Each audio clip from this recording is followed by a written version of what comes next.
الحمد لله الذي كفى وسلام على عباده الذين اصطفى أما بعد فقد قال الله تبارك وتعالى في القرآن المجيد والفرقان الحميد أعوذ بالله من الشيطان الرجيم بسم الله الرحمن الرحيم يا بني إسرائيل اذكروا نعمتي التي أنعمت عليكم وأني فضلتكم على العالمين واتقوا يوما لا تجزي نفس عن نفس شيئا ولا يقبل منها شفاعة ولا يؤخذ منها عدل ولا هم ينصرون إلى آخر الآية صدق الله العظیم۔ بزرگان محترم، میرے نوجوان ساتھیوں، بنی اسرائیل یعنی یہودیوں کا تذکرہ چل رہا تھا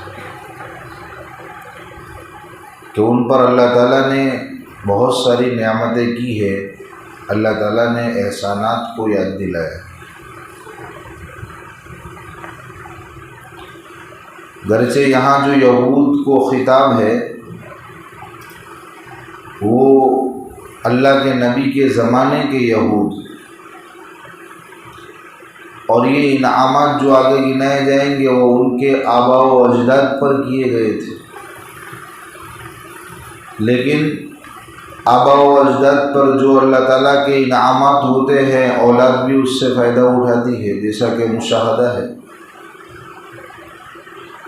تو ان کو بھی خطاب میں شامل کیا، ان سے بھی یہ خطاب۔ اللہ تعالیٰ نے فرمایا اے بنی اسرائیل، اے یعقوب علیہ السلام کی اولاد، تم میرے ان احسانات کو یاد کرو جو میں نے تم پر کیے۔ سب سے بڑا انعام، سب سے بڑا احسان جو اللہ تعالیٰ نے بنی اسرائیل پر کیا کہ ان کو دنیا جہاں والوں پر فوقیت دی، برتری دی، دینی اعتبار سے۔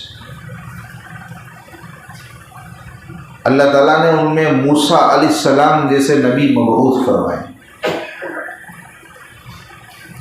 اور ان کو تورات، قرآن کریم کے بعد آسمانی کتاب میں اگر کسی کتاب کا نمبر آتا ہے تو وہ تورات، وہ کتاب اللہ نے ان کو دی۔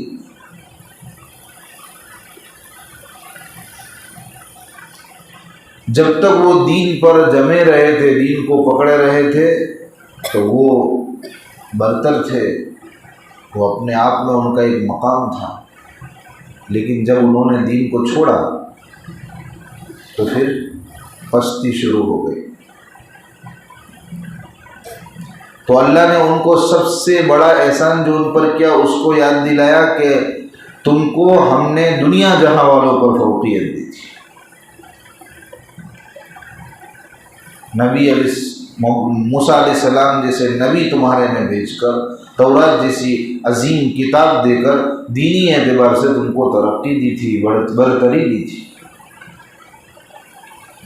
ان کو یہ برتری ہضم نہیں ہوئی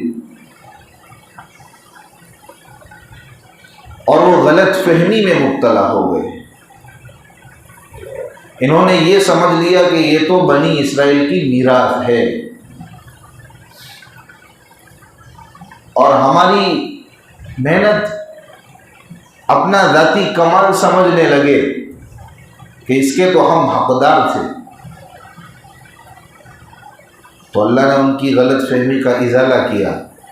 وَاتَّقُوا يَوْمًا لَا تَجْزِي نَفْسٌ عَن نفس شيئا،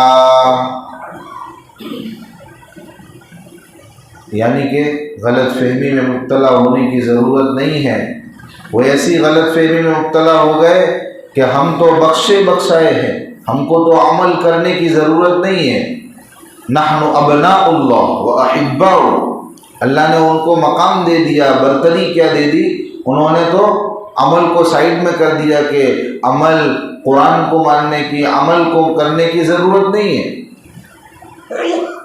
نحن ابناء اللہ و احباؤ، ہم تو اللہ کے بیٹے ہیں اور اللہ کے چہیتے ہیں۔ ہمارے باپ دادا تو ایسے تھے، اور باپ بیٹوں کو تھوڑی سزا دے گا، اور چہیتا تو لاڈلا ہوتا ہے، لاڈلوں کو کون مارتا ہے، لاڈلوں کو کون سزا دیتا ہے؟ تو اس غلط فہمی میں تھے تو اللہ نے ان کی غلط فہمی کو دور کیا ہے کہ ڈرو اس دن سے، قیامت کے دن سے ڈرو جہاں کوئی کسی کے کام نہیں آئے گا۔ واتقوا یوما لا تجزی نفس عن نفس، کوئی نفس کسی نفس کی طرف سے کچھ مطالبہ نہیں دے سکے گا۔ کسی کے کام عام نفی کر دی کہ کوئی کسی کے کام نہیں آئے گا۔ میں نماز پڑھتا ہوں، میں روزہ رکھتا ہوں تو میں اپنے لیے رکھتا ہوں، میں نماز روزہ نہ پڑھوں، کوئی میری طرف سے اللہ کا میرے اوپر جو نماز کا مطالبہ ہے، روزے کا مطالبہ ہے، کوئی کہے کہ بھئی میں اللہ کا جو اس سے نماز روزے کا مطالبہ ہے میں اپنے عمل میں سے دے دیتا ہوں، اس کے حساب کتاب کو چھوڑ دو، اس کا حساب کتاب مت لو، نہیں، کوئی کسی کے کام نہیں ہے۔ تمہاری بھی بعض پرس ہوگی، تمہاری بدعملی کی سزا تم کو ملے گی۔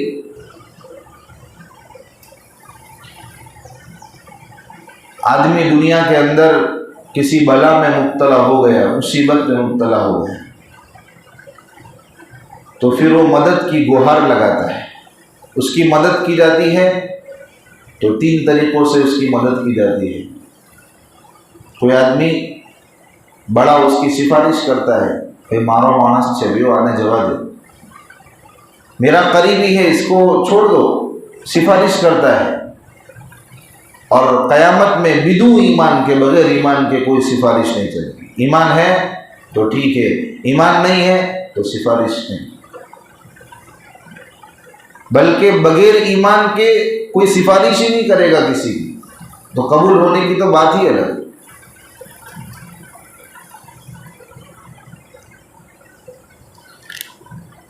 وَلَا يُؤْخَذُ مِنْهَا عَدْلٌ، یا پھر انسان کو منی پاور ہوتا ہے، مال کا نشہ ہوتا ہے، لین بے لیور دیور کرے، معاملو سیٹل کر، ختم کر، کتنا جوے سے درے بول اور مارو مانس سے چھوڑی دے۔ اللہ کے یہاں رشوت بھی نہیں چلے گی، اللہ کے یہاں معاوضہ دے کر بھی ہم نہیں بچ پائیں گے، بھر بھر کے دے دیں گے پھر بھی ایک خطا ہم معاف نہیں کرا پائیں گے۔ وَلَا هُمْ يُنْصَرُونَ، نہ کسی کی طرفداری چلے گی، لڑ جھگڑ کر کوئی کسی کو نکال نہیں سکے گا مصیبت سے۔ آنا پر ہاتھ اپڑوا پہلا، آنے گردن ادھی تارے پہنچوا پہلا، مارا چھاتی تھی گزر اوپر سے۔ کسی کی طرفداری خدا کے یہاں نہیں چلے گی۔ کیا چلے گا تو پھر قرآن پر ایمان، اللہ پر ایمان، اللہ کے نبی پر ایمان، قرآن پر عمل، وہ ہوگا تو کام بنے گا۔ بنی اسرائیل کی غلط فہمی کا ازالہ ہوا، ہمیں بھی اس سے سبق لینا چاہیے۔ ہم بھی اپنے اعمال پر مطمئن ہیں، اپنی کرتوتوں پر مطمئن ہیں۔ خدا غفور ہے، خدا رحیم ہے، خدا غفور ہے، رحیم ہے، لیکن خدا جبار بھی ہے۔ آگے دوسری نعمت جو بنی اسرائیل پر کی گئی، دوسرے جو احسانات کیے اس کو تفصیل سے ذکر کریں۔ اللہ تعالیٰ نے فرمایا وَإِذْ نَجَّيْنَاكُم مِّنْ آلِ فِرْعَوْنَ يَسُومُونَكُمْ سُوءَ الْعَذَابِ یذبحون ابناءکم ویستحیون نساءکم، یاد کرو اس زمانے کو جب ہم نے تم کو متعلقین فرعون سے رہائی دی، نجات عطا فرمائی۔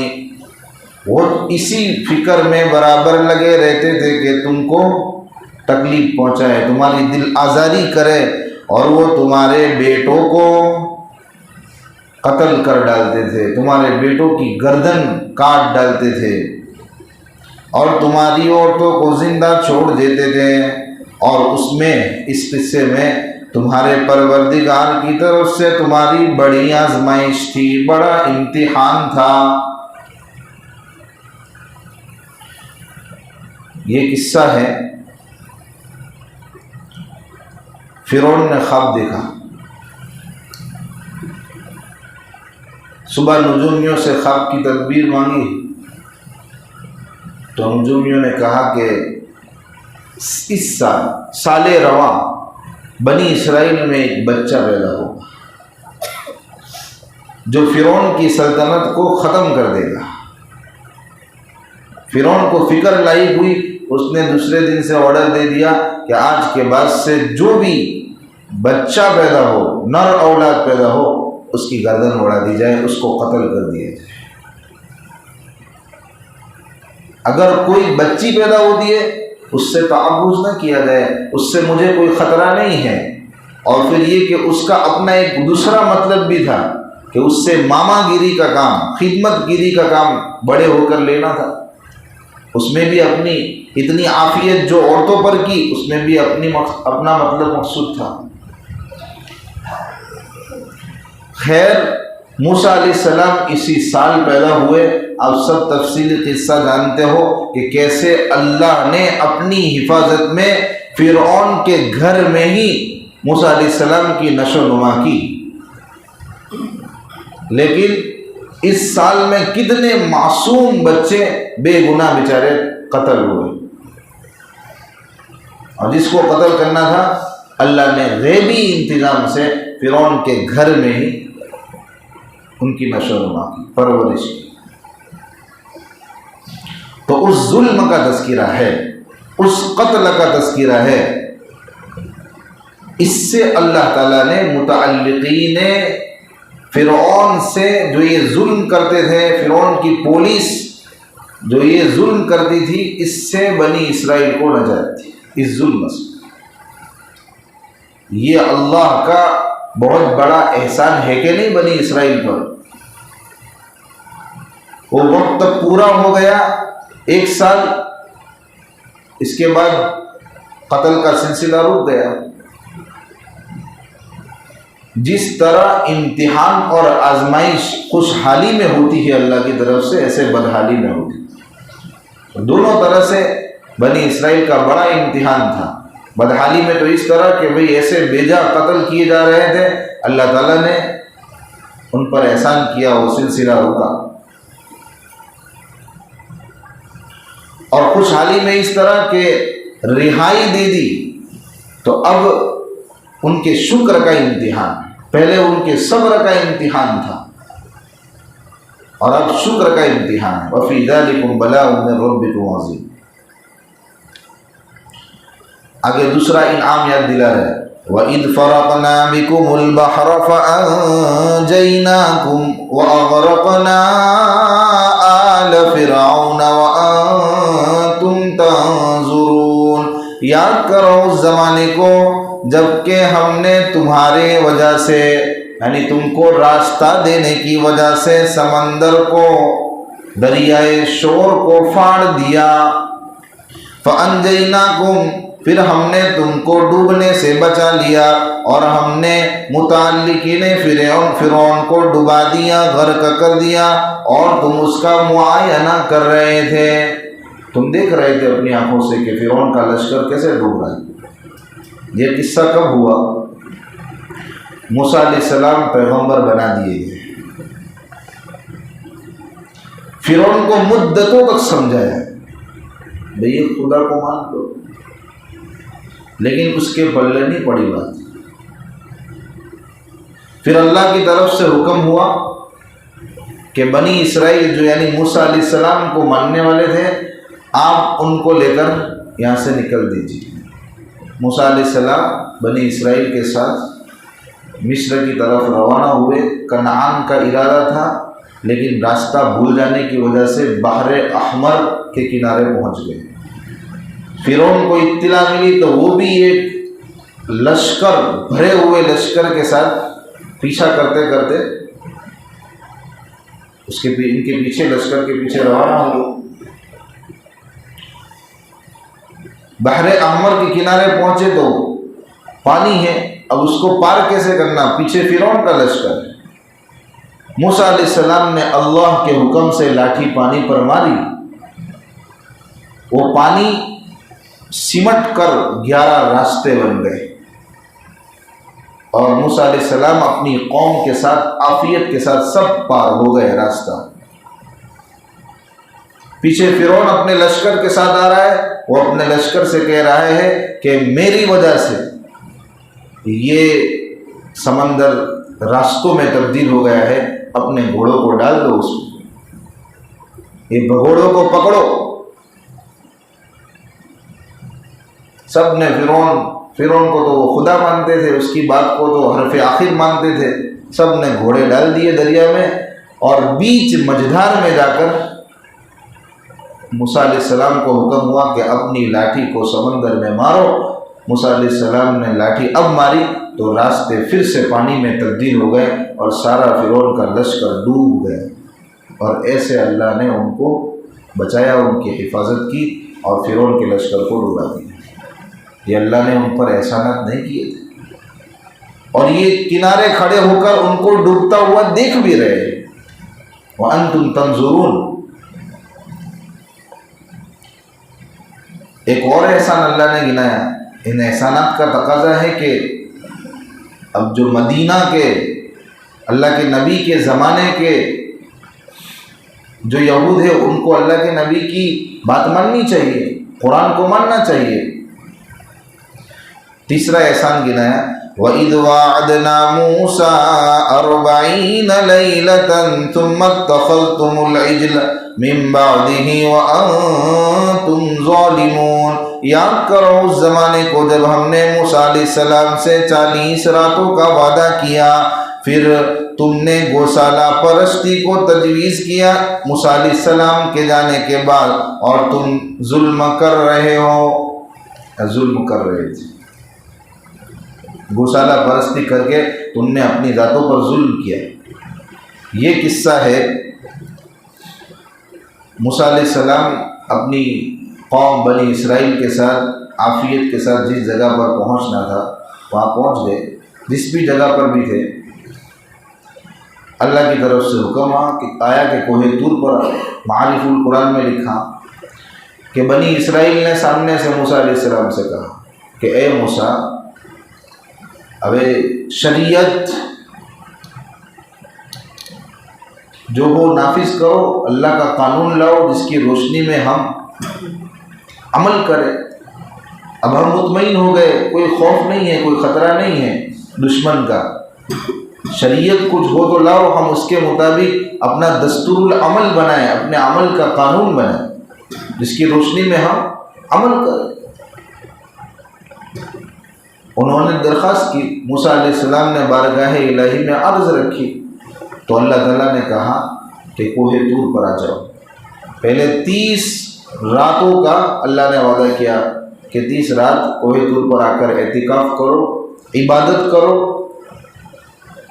پھر میں تم کو ایک کتاب دوں گا، تورات، اس میں یہ سارے اصول لکھے ہوں گے، شریعت لکھی ہوگی۔ تو اس نعمت کو یاد دلا رہے ہیں۔ 10 دن جو بعد میں بڑھے، معارف القرآن میں یہ بھی لکھا کہ 10 دن جو اللہ نے بڑھا دیے، اس کی وجہ لکھی۔ کیا وجہ ہے؟ کہ 30 روز تک موسیٰ علیہ السلام نے روزے کی حالت میں وہاں عبادت کی، پھر افطار کر لیا۔ تو روزے کی وجہ سے جو خالی معدہ ہوتا ہے نا، اس کی وجہ سے ایک رائحہ، ایک طرح کی بدبو ہوتی ہے، لیکن وہ اللہ کو اتنی پسند ہے کہ اللہ نے کہا کہ وہ خوشبو واپس سے میں دیکھوں، اس کے لیے آپ 10 دن مزید رک جاؤ۔ تو 10 دن یوں، اور انہوں نے عبادت کی اس طرح 40 راتیں ہوئی۔ اللہ نے ان کو تورات دی، لیکن یہاں پہ کیا ہو گیا؟ موسیٰ علیہ السلام ہارون علیہ السلام کو نائب بنا کر گئے تھے، یہاں سامری ایک انسان تھا، اس نے لوگوں کو گمراہ کیا۔ گوسالہ پرستی میں سب کو مبتلا، سب تو نہیں ہوئے، اکثر جمے رہے دین پر۔ کچھ لوگ، سامری نے سونے چاندی کے زیورات سے ایک گوسالہ گائے بنائی جس میں گائے جیسی آواز تھی، اور کتاب میں یہ بھی لکھا کہ جبرائیل علیہ السلام کا گھوڑا جہاں سے گزرا تھا تو اس کے پاؤں کے نیچے سے مٹی اس نے اٹھا لی، محفوظ کر لی تھی، اس کو اندر ڈالا تو اس کے اندر جان پیدا ہو گئی، اور بنی اسرائیل کے جو جہلا تھے، بے وقوف تھے، وہ اس کو خدا مان بیٹھے، اس کی پرستش کرنے لگے۔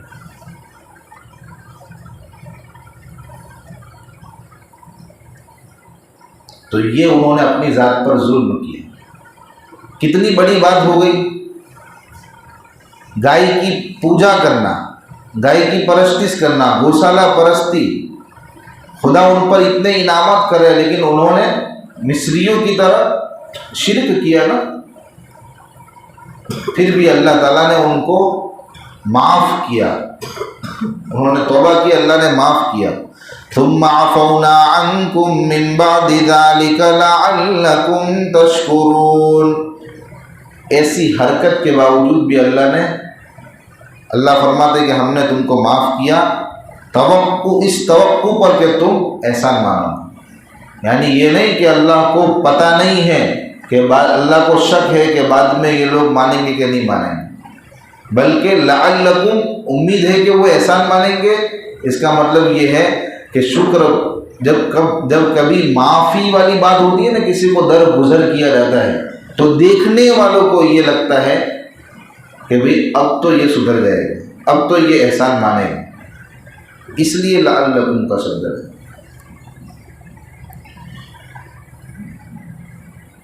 جو توبہ کی انہوں نے، اس کا تذکرہ بعد والی آیت میں آیا، اس سے پہلے ایک اور نعمت اللہ نے بتائی، وَإِذْ آتَيْنَا مُوسَى الْكِتَابَ وَالْفُرْقَانَ لَعَلَّكُمْ تَهْتَدُونَ۔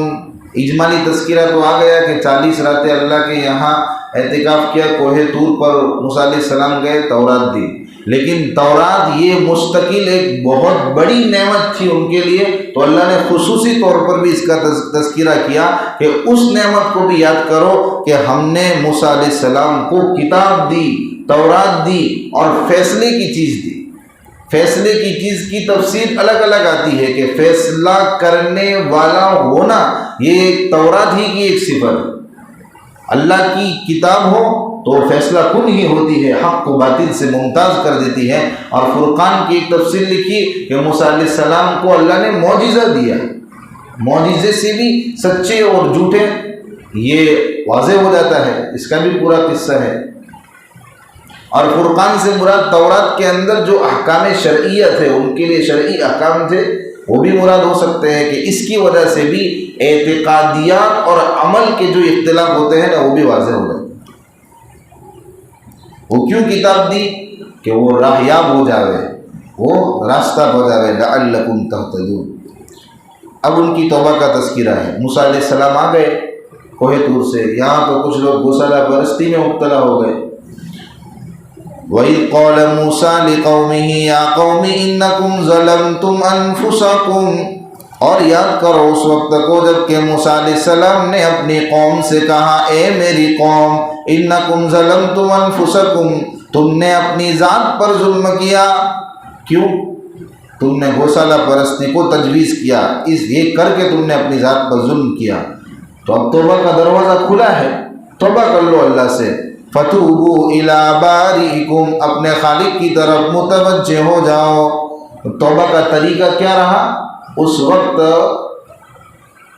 ارتداد کی سزا تھی کہ کوئی اپنے مذہب سے پھر جائے، اس کو قتل کر دو۔ آج بھی اسلام میں بہت سارے ایسے گناہ ہیں کہ جن کی سزا جو خالی توبہ سے معاف نہیں ہوتے ہیں، ان کی سزا اس سے بھی آگے بڑھ کر بھی ہے۔ تو اس وقت بھی یہ تھا۔ توبہ کا طریقہ یہ رہا کہ موسیٰ علیہ السلام نے کہا اللہ کے حکم سے کہ بہت سارے لوگ تو بھئی دین پر جمے رہے تھے، لیکن ان کا گناہ کیا تھا کہ یہ لوگوں نے گوشالہ پرستی کی تو یہ خاموش رہے، انہوں نے ان سے لڑائی نہیں کی، اصلاح حال کی کوشش نہیں کی۔ اور کچھ لوگوں نے تو جہلا نے تو خدا مان لیا۔ تو جنہوں نے گوشالہ پرستی نہیں کی تھی ان کو حکم ہوا کہ تم میں سے جنہوں نے گوشالہ پرستی کی ہے تم ان کو قتل کرو۔ کچھ لوگوں کو قتل کرنے کا سلسلہ شروع ہوا، اللہ کی رحمت متوجہ ہوئی، اللہ نے معاف فرما دیا۔ فتاب علیہم ذالکم خیر لکم عند باریکم، اور یہ کرنا تمہارے لیے بہتر ہے تمہارے خالق کے نزدیک، یعنی توبہ کا یہ طریقہ تمہارے لیے بہتر ہے تمہارے خالق کے نزدیک۔ یہ عمل درآمد ہوا، یہ چیز جو اللہ نے توبہ کرنے کا طریقہ بتایا یہ کیا انہوں نے، موسیٰ علیہ السلام نے ان کو بتایا اور اس نے عمل کیا، فتاب علیکم، تو اللہ نے توبہ ان کی قبول کر لی، اور اللہ تو ہے ہی انہ هو التواب الرحیم، توبہ قبول کرنے والے بڑے رحم کرنے والے۔ ابھی ان کا تذکرہ چالو رہے گا، اور بھی بہت ساری نعمتیں ہیں وہ انشاءاللہ آئندہ ہم کر سکیں گے۔ صدق اللہ۔